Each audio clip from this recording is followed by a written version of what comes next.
दोस्तों, आप लोगों ने अशोका द ग्रेट सम्राट, चंद्रगुप्त मौर्य, पृथ्वीराज चौहान, संभाजी महाराज जैसे शक्तिशाली योद्धाओं के बारे में जरूर पढ़ा होगा। इन योद्धाओं की शक्ति, बहादुरी और पराक्रम के पीछे कहीं न कहीं ब्रह्मचर्य का हाथ रहा है। आज मैं आपको स्वामी दयानंद सरस्वती के साथ होने वाली घटना के बारे में बताता हूँ। एक समय की बात है, एक सभा में स्वामी दयानंद सरस्वती का व्याख्यान चल रहा था। स्वामी जी ब्रह्मचर्य के विषय पर व्याख्यान दे रहे थे और लोगों को इसका महत्व समझा रहे थे। वह लोगों को बता रहे थे कि ब्रह्मचर्य का पालन करने वाले व्यक्ति में न केवल शारीरिक बल्कि बौद्धिक बल में भी वृद्धि होती है। सभा में उपस्थित लोग स्वामी दयानंद सरस्वती की बातों को बड़े ध्यान से सुन रहे थे। सभा समाप्त हुई तो सब उठकर निकलने लगे। स्वामी जी मंच से उतरकर जैसे ही आगे बढ़े, एक व्यक्ति उन्हें रोक लेता है। वह अपनी बैलगाड़ी लेकर आया था। वह स्वामी जी के सम्मुख आकर कहने लगा, स्वामी जी, आप ब्रह्मचर्य पर खड़े खड़े व्याख्यान देते हैं। आपकी बातें प्रभावित भी करती है। आप ब्रह्मचारी हैं और मैं ठहरा पारिवारिक जीवन जीने वाला व्यक्ति। ऐसे में हमारी कोई तुलना नहीं है। फिर भी मुझे आप में और मुझ में कोई अंतर नहीं दिखाई दे रहा। बैलगाड़ी वाले व्यक्ति की बातें सुनकर स्वामी जी केवल मुस्कुरा दिए। उनसे कोई जवाब न पाकर वह व्यक्ति आगे बढ़ गया। बाहर निकलकर वह अपनी बैलगाड़ी पर बैठा और उसे हाँकने लगा। लेकिन यह क्या, गाड़ी टस से मस नहीं हो रही थी। दोनों बैल भरपूर जोर लगा रहे थे, किंतु गाड़ी आगे नहीं बढ़ रही थी। वह व्यक्ति परेशान हो गया। उसे कुछ समझ में नहीं आ रहा था। उसने पीछे मुड़कर देखा तो उसके आश्चर्य का ठिकाना न रहा। उसने देखा स्वामी जी बैलगाड़ी का पहिया पकड़े हुए हैं। व्यक्ति को अपनी भूल और ब्रह्मचर्य की शक्ति का आभास हो चुका था। वह बैलगाड़ी से नीचे उतरा और स्वामी जी के चरणों पर गिर पड़ा। दोस्तों, ब्रह्मचर्य का अर्थ है सात्विक जीवन जीना, शुभ विचारों से अपने वीर्य का रक्षण करना, भगवान का ध्यान करना और विद्या ग्रहण करना। ब्रह्मचर्य का प्रभाव एक महीने में दिखने लगता है, किंतु एक वर्ष में ब्रह्मचर्य का पालन करने से व्यक्ति के भीतर चमत्कारी बदलाव होते हैं। एक वर्ष ब्रह्मचर्य पश्चात ब्रह्मचारी के मुख पर अद्भुत तेज आ जाता है। स्वभाव में सकारात्मकता आती है। आत्मविश्वास बहुत अधिक बढ़ जाता है। अधिक कार्य करने से भी थकान नहीं होती। ब्रह्मचर्य वह शक्ति है जो मनुष्य को अमृत प्रदान करती है। यह व्यक्ति को दीर्घायु प्रदान करती है। जो व्यक्ति ब्रह्मचर्य का पालन करता है वो देवतुल्य हो जाता है। ब्रह्मचारी साधारण मनुष्य से अलग होता है। उसकी चेतना का स्तर उच्च स्तर पर पहुंच जाता है। दोस्तों, चेहरे के तेज को लेकर काफी कमेंट आते हैं हमारे पास कि सर, ब्रह्मचर्य से चेहरे पर चमक आने में कितना समय लगता है, और अगर कोई आज से ब्रह्मचर्य का पालन करे और वीर्य बर्बाद करना बंद कर दे, उस बंदे का चेहरा कितने दिन में लोगों को अपनी ओर आकर्षित करने लगेगा।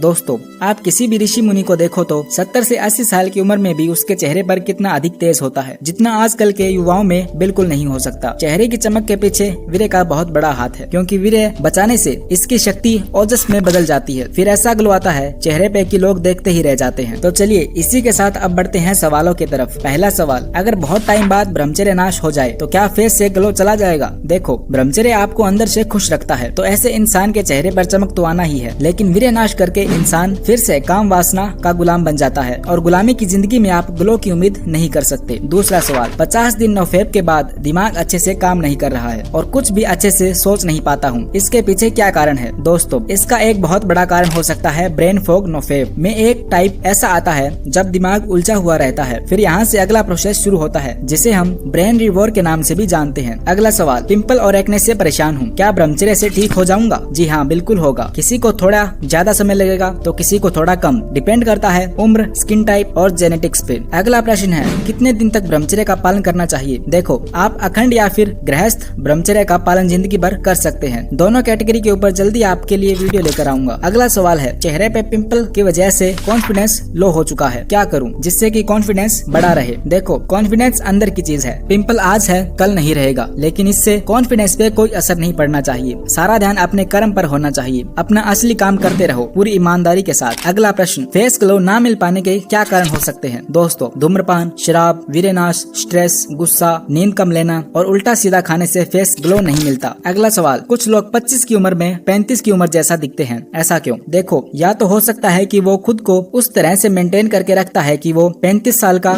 लगे, या फिर उसकी लाइफस्टाइल उतनी अच्छी नहीं है, या फिर वो कई सालों से गलत आदतों में फंसा हुआ है। अगला सवाल, केमिकल वाले फेस वॉश से बचने के लिए चेहरे पर क्या लगाएं? दोस्तों, मैं पर्सनली जो यूज करता हूँ वो है बेसन। बेसन को पानी में मिक्स करके और चेहरे पर उसका लेप लगाएं। 5 मिनट बाद धो लें, चेहरा साफ हो जाएगा। आप खुद देखेंगे कि जैसे ही आपने केमिकल वाला फेस वॉश यूज करना बंद कर दिया है, आपको चेहरे पर एक अलग ही तरह का ग्लो देखने को मिलेगा। अगला प्रश्न, हमारे चेहरे और स्किन के लिए बेस्ट योगासन कौन सा है? दोस्तों, आप रोज 20 मिनट तक कपालभाति प्राणायाम का अभ्यास करें। चेहरे और स्किन के लिए कपालभाति बेस्ट योगासन है। अगला सवाल, ब्रह्मचर्य से चेहरे पर चमक और फेस ट्रांसफॉर्मेशन में कितने दिन लग जाएंगे? दोस्तों, अगर आप पूरे डिसिप्लिन में रहकर ब्रह्मचर्य का पालन करो तो 30 दिन में आपके चेहरे पर चमक आना शुरू हो जाएगी और फेस ट्रांसफॉर्मेशन के लिए खुद को 5 से 6 महीने का टाइम दें। चेहरा पहले से कई गुना ज्यादा अट्रैक्टिव हो जाएगा। लोग आपको देखते रह जाएंगे। इतना फायदा होगा कि आप मुझे याद करोगे। आपके मन में अगर कोई भी प्रश्न हो तो मुझे कमेंट सेक्शन में जरूर पूछिएगा। सारे कमेंट के रिप्लाई देने की कोशिश करता हूँ। अगर कुछ प्रश्न ऐसे हुए कि मुझे लगता है कि ये आप सभी के मन में भी हो सकते हैं तो मैं इसी तरह की Q&A वीडियोस आगे लेकर आता रहूंगा। तो दोस्तों, कैसी लगी ये वीडियो आपको कमेंट सेक्शन में जरूर बताना, और अगर अच्छी लगी हो तो चैनल को भी सब्सक्राइब कर देना। मिलते हैं अगली किसी फिटनेस वीडियो में, तब तक के लिए अपना ख्याल रखिए।